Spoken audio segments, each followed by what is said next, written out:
కాశీ తర్వాత తెలంగాణలోని ఈ ఆలయం గొప్పతనం తెలిస్తే మీరు దర్శించుకుంటారు పక్క.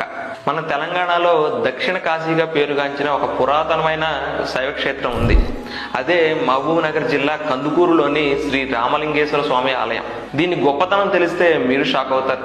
ఆ అద్భుత విశేషాలు ఇప్పుడు చూద్దాం. ఈ ఆలయం సుమారు 11వ శతాబ్దంలో కాకతీయ వంశానికి చెందిన ప్రతాపరుద్రుడు నిర్మించినట్లు చరిత్ర చెబుతోంది.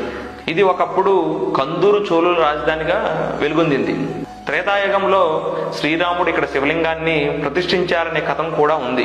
సాధారణంగా గుళ్ళు తూర్పుకుంటాయి, కానీ ఈ ఆలయ ప్రధాన ముఖద్వారం పడమర వైపుకు ఉండటం ఓ ప్రత్యేకత. మరో అరుదైన విశేషం ఉంది. శివుని గర్భగుడి ముందు 3 నందులు ఉంటాయి. ఇది చాలా అరుదు. ఈ ఆలయం యొక్క అత్యంత విశిష్టమైన లక్షణం ఏమిటంటే ఇక్కడ ఉన్న 27 కల్పవృక్షాలు. ఆకాశంలోని 27 నక్షత్రాలకు ప్రతీకగా కోనేరు చుట్టూ ఈ చెట్లున్నాయి. కాశీలో తప్ప మరెక్కడా ఇన్ని కల్పవృక్షాలు లేవట. అందుకే దీన్ని దక్షిణ కాశీ అంటారు. కోనేరులో స్నానం చేసి ఈ కల్పవృక్షాల నీడలో భోజనం చేసి ఇతరులకు పంచిపెడితే పాపాలు తొలగిపోతాయని భక్తుల నమ్మకం. మీరు కూడా తప్పకుండా ఈ దక్షిణ కాశీని దర్శించుకోండి. ఈ అద్భుతమైన ఆలయం గురించి అందరికీ షేర్ చేయండి. అలానే వీడియోని లైక్ కొట్టి ఛానల్ సబ్స్క్రైబ్ చేయండి.